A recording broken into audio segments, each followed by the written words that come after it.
हम इंसान बहुत ज़्यादा सेल्फिश हो गए हैं। हम अपने फ़ायदे के लिए कुछ भी कर सकते हैं, किसी भी हद तक कर सकते हैं या किसी का मर्डर भी कर सकते हैं, चाहे वो इंसान हो या जानवर। यकीनन आप सबने एस्ट्रोनॉट्स का नाम तो सुना ही होगा। वो स्पेस में जाके यूनिवर्स की स्टडी करते हैं। बट आप में से बहुत ही कम लोग ये जानते होंगे कि जानवरों को भी स्पेस में भेजा गया था हमारी यूनिवर्स की स्टडी के लिए।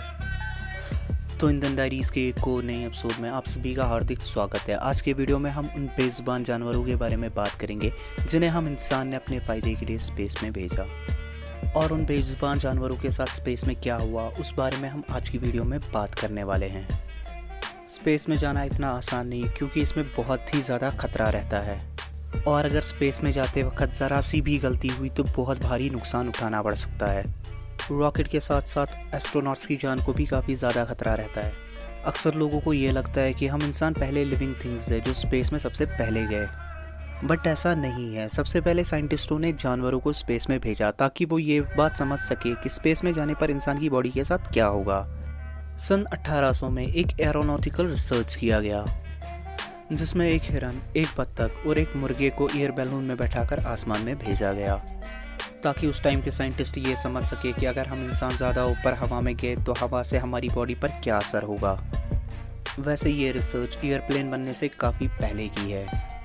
बट आज का टॉपिक हमारा स्पेस है। क्या आप जानते हैं कि स्पेस में सबसे पहले एक मक्खी को भेजा गया? जी हाँ, आपने बिल्कुल सही सुना, एक मक्खी को भेजा गया। और इस मक्खी को अमेरिकन रॉकेट V2 में बैठाकर स्पेस में भेजा गया था। और ये मक्खी कुछ टाइम स्पेस में स्पेंड करने के बाद बिल्कुल सेफली ज़मीन पर लैंड कर गई। और हैरानी की बात तो यह है कि ये मक्खी बिल्कुल ही ठीक थी, और आज भी साइंटिस्टों को ये बात समझ नहीं आई कि ये मक्खी स्पेस मिशन में ज़िंदा कैसे रही। और इसी एक्सपेरिमेंट के बाद बहुत सारे स्पेस मिशन लॉन्च किए गए। साइंटिस्ट डायरेक्ट इंसानों को स्पेस में नहीं भेज सकते थे बिकॉज वो ये नहीं जानते थे कि इंसान की बॉडी पर स्पेस का क्या असर होगा। सो इस मक्खी के एक्सपेरिमेंट के 2 साल बाद साइंटिस्ट ने एक बंदर को स्पेस मिशन पर भेजा, क्योंकि ये जानना बहुत ही ज़्यादा ज़रूरी था कि माइक्रोग्रेविटी के क्या क्या असर हो सकते हैं वर्टिब्रेट ऑर्गेनिजम्स में। सिंपल वर्ड्स में कहे तो साइंटिस्ट ये जानना चाहते थे कि जिन लिविंग थिंग्स में रीढ़ की हड्डी मौजूद होती है क्या वो कम ग्रेविटी में ज़िंदा रह सकते हैं कि नहीं। सो हम इंसानों के सबसे क्लोज तो बंदर पाए जाते हैं। सो एक बंदर को स्पेस में भेजा गया। ये बंदर रीसस मकाक प्रजाति का बंदर था, और इस बंदर का नाम एल्बर्ट 2 था। एल्बर्ट 1 को भी स्पेस में भेजा गया था, और ये दुनिया का पहला एप था जो स्पेस में गया था। जिस रॉकेट में एल्बर्ट 1 को स्पेस में भेजा गया था वो स्पेस में पहुंच नहीं पाया क्योंकि वो स्पेस में पहुंचने से पहले ही रास्ते में क्रैश कर गया। और हैरानी की बात तो यह है कि एल्बर्ट 1 का रॉकेट क्रैश होते ही इस मिशन के रिलेटेड सारे डॉक्यूमेंट्स लैब से गायब हो गए, और दुनिया कभी नहीं ये जान सकी कि रॉकेट क्रैश क्यों हुआ। और हैरानी की बात तो यह है कि एल्बर्ट 2 के साथ भी सेम ऐसा ही हुआ। इसका रॉकेट स्पेस को टच करते ही क्रैश कर गया, और एटमॉस्फेयर में फ्रिक्शन की वजह से उस बेचारे का पैराशूट रास्ते में ही जल गया। और ये बेजुबान जानवर ज़मीन पर लैंड करने से पहले ही हवा में राख बनकर उड़ गया। और इस मिशन के बाद साइंटिस्ट लगातार बंदरों को स्पेस में भेजते रहे और हर एक बंदर के साथ अलग अलग एक्सपेरिमेंट करते रहे, जिनमें से 2/3 बंदर तो आधे मिशन में ही मर गए और कुछ बाकी बचे हुए ज़मीन पर आते ही मर गए। और इतना ही नहीं, क्या आप जानते हैं कि चूहों को भी स्पेस मिशन में भेजा गया V2 रॉकेट में, बट ज़्यादातर मिशन फ्लॉप रहे, और इन बेजुबान चूहों को भी अपनी ज़िंदगी से हाथ धोना पड़ा। बट ये तो अभी शुरुआत थी, पूरी पिक्चर तो अभी बाकी थी। 22 जुलाई 1951 में सोवियत यूनियन ने एक रॉकेट लॉन्च किया जिसमें उन्होंने 2 कुत्तों को बैठाकर स्पेस मिशन पर भेजा, और इनमें से एक कुत्ते का नाम साइगन और दूसरे का नाम दाइजिक था। और ये कुत्ते अपना मिशन कंप्लीट कर सेफली ज़मीन पर लैंड कर गए।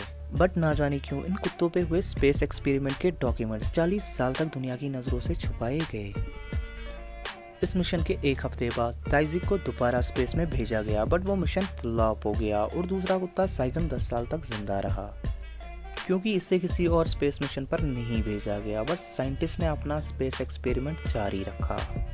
ऐसे ही एक आवारा कुत्ते जिसका नाम लाइका रखा गया था, वो दुनिया का पहला कुत्ता बना जो कि स्पेस ऑर्बिट में इन कर गया।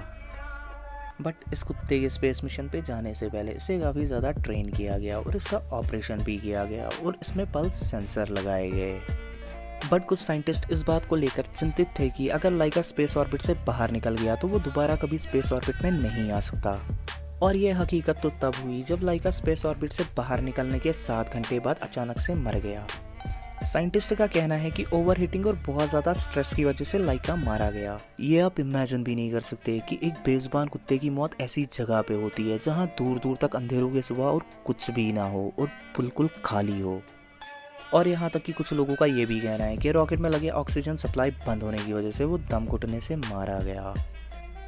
खैर कोई भी कारण हो लाइका के मरने की, बट वो काफ़ी पेनफुल मौत थी। और ये भी कहा जाता है कि लाइका का रॉकेट 2000 चक्कर लगा चुका था हमारी पृथ्वी का ज़मीन पर गिरने से पहले। बट साइंटिस्ट फिर भी नहीं रुके। लाइका की मौत के बाद भी साइंटिस्ट नहीं रुके और वो कुत्तों, बंदरों, खरगोशों, मेंढकों और चूहों को स्पेस में भेजते रहे। ज़्यादातर मिशन तो फ्लॉप हो गए, बट फिर भी साइंटिस्ट नहीं रुके और उन्होंने 2 कुत्तों को और स्पेस में भेजने की तैयारी की और इन्हें काफ़ी ज़्यादा ट्रेन किया गया। बट इस टाइम मेल डॉग्स के बजाय फीमेल डॉग्स को स्पेस में भेजा गया और ये दोनों फीमेल डॉग्स 25 घंटे का स्पेस मिशन कंप्लीट करके सक्सेसफुली ज़मीन पर लैंड करने में कामयाब हो गए। और इनमें से एक फीमेल डॉग ने 6 हेल्थी पपीज़ को जन्म दिया 1 हफ्ते बाद। साइंटिस्ट का कहना है कि वो डॉग्स को इसलिए स्पेस में भेजते हैं क्योंकि कुत्ते हर एक मुश्किल हालात में अच्छे से सर्वाइव कर पाते हैं और बंदर भी काफ़ी सर्वाइव कर पाते हैं, बट कुत्तों जितना नहीं। ऐसी ही एक बंदर जिसका नाम हेम था, उसे भी स्पेस मिशन पे भेजा गया था। ये मिशन सक्सेसफुल भी रहा और हेम सही सलामत ज़मीन पर भी लौटा। इस मिशन के बाद हेम 17 साल तक दुनिया के अलग अलग जूज में रहा और हेम की मौत का कारण नेचुरल डेथ बताया गया और यहाँ तक कि म्यूजियम ऑफ स्पेस हिस्ट्री में उसका ग्रेव भी बनाया गया। इतने सारे एक्सपेरिमेंट और रिसर्च के बाद अब वो टाइम आ चुका था कि जब इंसान स्पेस में जाने की तैयारी कर ले, बट साइंटिस्ट रिस्क लेना टोटली नहीं चाहते थे। आखिरकार वो दिन आ ही गया। 12 अप्रैल 1961 यूरी गगारिन दुनिया के पहले इंसान बने जो कि स्पेस में गए। और कुछ लोगों को ऐसा लगा कि अब जानवरों पर स्पेस एक्सपेरिमेंट नहीं किया जाएगा, बट ऐसा नहीं हुआ। 1969 में फिर से एक बंदर जिसका नाम बेनली था, उसे स्पेस मिशन में भेजा गया। बेनली ने स्पेस में 1 महीने बिताए, बट वो स्पेस एक्सपेरिमेंट के दौरान बीमार पड़ने लगा और उसे वापस धरती पर आना पड़ा। बेनली के ज़मीन पर आने के बाद अगले ही दिन उसकी मौत हो गई। बेनली के इस मिशन के बाद साइंटिस्टों को काफ़ी कुछ जानने मिला कि इंसानों के जिस्म पर स्पेस के क्या क्या असर हो सकते हैं। बेनली के इस मिशन के बाद साइंटिस्ट ने लगातार 30 बंदरों को स्पेस में भेजा। बंदरों और कुत्तों के बाद अब बारी बिल्ली की आई और इस बिल्ली का नाम फेलिगेट था। ये बिल्ली दुनिया की पहली ऐसी बिल्ली बनी जो कि स्पेस में गई थी। इस मिशन का बिल्ली पर क्या असर होगा ये जानने के लिए साइंटिस्ट ने बिल्ली के माइंड का ऑपरेशन किया और उसमें इलेक्ट्रॉनिक रॉड्स लगाए और ये बिल्ली 0 ग्रेविटी का मिशन कंप्लीट कर ज़मीन पर सही सलामत लौटी। इस मिशन के बाद साइंटिस्ट फेलिगेट पर लगातार रिसर्च कर रहे थे और रिसर्च के दौरान इसकी मौत हो गई। बट कुछ लोगों का ये भी कहना है कि ये बिल्ली स्पेस से आने के बाद पागल हो गई थी और इसके खाने में जहर का इंजेक्शन देके इसे मार दिया गया। और ऐसे ही बहुत सारे बेजुबान जानवरों को स्पेस एक्सपेरिमेंट पर भेजा गया टेक्नोलॉजिकल प्रोग्रेस का नाम देकर। इसमें कोई शक नहीं कि इन जानवरों पे हुए स्पेस एक्सपेरिमेंट से हम इंसान बहुत कुछ सीख गए, बट ये भी हकीकत है कि हम इंसानों ने इन बेजुबान जानवरों को स्पेस में भेजकर इनका मर्डर किया। बट इन बेजुबान जानवरों के एक एक खून का कतरा ज़ाया नहीं हुआ और ये बेजुबान जानवर हम सेल्फिश इंसानों को सितारों तक पहुंचने का रास्ता दिखा गए, तभी हम आज मार्स पर कॉलोनी बनाने की बात कर रहे हैं।